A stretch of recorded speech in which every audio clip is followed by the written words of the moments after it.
大家好，我是牛奶。如果喜欢牛奶的视频，记得点赞订阅哟。美杜莎将萧炎带到了一处竹屋，萧炎感应到竹屋内只有4道斗皇巅峰的气息，顿时松了口气。还好，只要不是斗宗、斗皇阶别之中，能将他留下的人不多。竹房内，蛇人族的大长老质问萧炎，本族族长在能够化为人身之前，皆是处子之身。当然，美杜莎如今的确是已化人身，但是却是必须经过族内的祭坛洗礼，方才能够与人行房事。此次族长回来，却已并非处子之身。听其所说，这与萧炎盟主有关。萧炎想要辩解，但他夺了女王身子已成事实，只能无奈地点了点头。坐于大长老身旁的二长老不淡定了，厉声道：“按照本族族规，萧炎盟主需要受万蛇尸体之刑。”萧炎脸色微变，暗中做好了防御的准备，沉声道：“4位长老，此事虽并非我萧炎自愿，可我的确也有责任，但你们的族规似乎管不到本人身上来吧？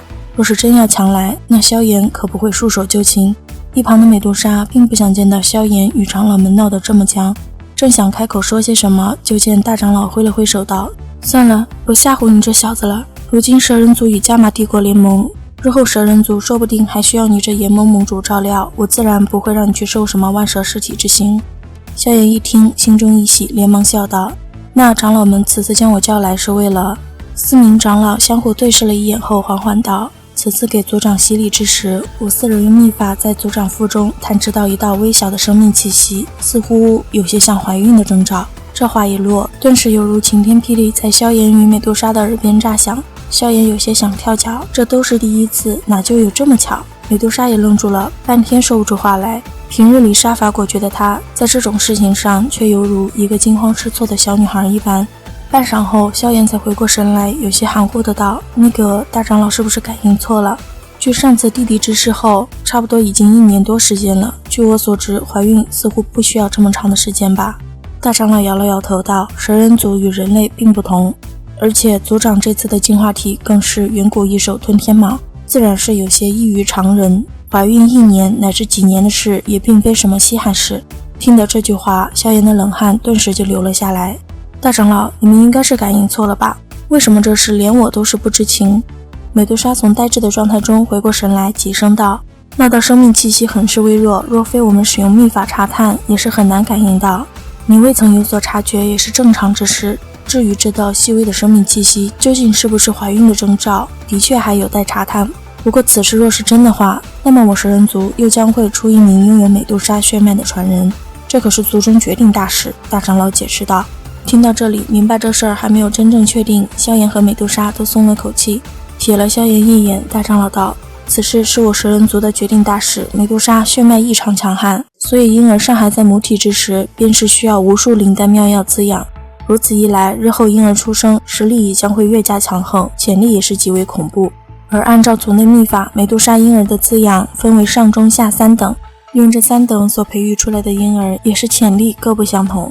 用下等秘法滋养的婴儿，日后若是没有大机缘，便会止步于斗皇之阶；而若是用中等秘法滋养，潜力便是足以让其达到斗宗阶别，而上等秘法则是更强。美杜莎就是用的中等秘法，不过事无绝对，如果有很好的机缘与天赋，自然也是能走到更高的地步。当然，这所需要付出的努力，要比上等滋养的婴儿多出数倍。萧炎一愣，美杜莎如今的实力，即便是放眼整个西北地域也是不弱的强者，竟然才是中等。像是猜到萧炎的想法，大长老随后便说道：“秘法滋养所需要的条件极为苛刻，当初给他使用中等秘法，耗尽了蛇人族大部分所藏，请得一名高阶炼药师，花费了许久时日才完成了滋养。”萧炎听完，在心中暗暗感叹一声后，干笑道：“这事儿也可能是一场误会。美杜莎曾经融合了吞天蟒的灵魂，说不定这道微弱的气息是吞天蟒的。”大长老点了点头，旋即缓缓的道：“这倒也并非是没有可能。不过此事关系到我蛇人族的沿袭，所以即便只有这一些可能性，那我们也必须从现在开始便使用秘法滋养，否则拖得太久也就失去了最好的时机。发生这样的事情与萧炎盟主有着很大的关系，所以你也要负责任。”萧炎沉默了一会儿后低声道：“那大长老想怎么样？”大长老委婉地表示，需要萧炎炼制一枚中等秘法滋养所需要的丹药。萧炎恍然大明白，这些老家伙是想敲诈自己，忍不住地翻了翻白眼，结果却被一旁的美杜莎看见了，顿时冷哼了一声，开口道：“大长老此事还尚未确定，便如此大费周章，是不是有点不太妥当？而且不就是一枚蛇髓退骨丹吗？以本王如今的实力，想要请出6品炼药师出手帮忙，也并非不可能。未雨绸缪啊，这是宁可错杀，不可放过。万一真是的话，一旦耽误了最好时机，那后果谁来负责？大长老厉声道。把美杜莎怼沉默后，大长老又把火力集中在萧炎身上，不知道萧炎盟主意下如何。萧炎沉默了好久之后，居然摇了摇头。看到他的举动，在场的几位脸色都不太好。美杜莎看向萧炎的眼神更是逐渐变得冰冷，谁知抬起头的萧炎却是道：蛇髓退骨丹虽然是6品丹药，可相比而言还是低级了点，我觉得。那天魂融血丹或许不错，你们觉得如何？废话，自然是极好的啦。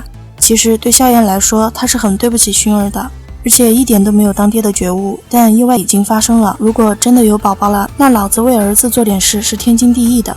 他萧炎的孩子当然值得最好的。而对美杜莎来说，她与萧炎的感情属实是属于意外加先做后爱。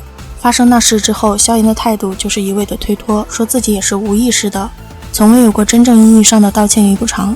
萧炎许诺要给自己的孩子用最好的秘法滋养，是很令他意外的，但是他也明白萧炎与他更多的是责任。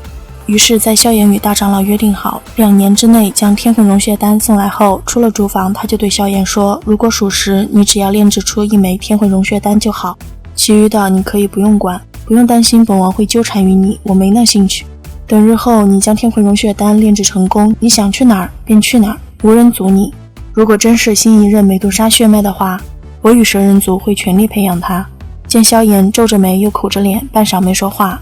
美杜莎脚步一顿，淡淡道，便送你到此处吧，你什么时候打算去暗杀阎罗天与木兰三老师，便派人通知我。说完不等萧炎回答，就径直离开了。美杜莎走后没多久，萧炎就被蛇人族莫巴斯和2统领黑毒拦住了。眼看话不投机半句多的3人就要干架，一截绿色的树枝击退了黑毒。随后美杜莎的冷喝声传来，莫巴斯、黑毒，你们最近倒是越来越不把本王放进眼中了。萧炎是我蛇人族的贵客，日后若是有人再无辜刁难，休怪本王族规伺候。好了，本期分享就到此结束喽，感谢您的耐心观看，你的点赞订阅是我前进的动力。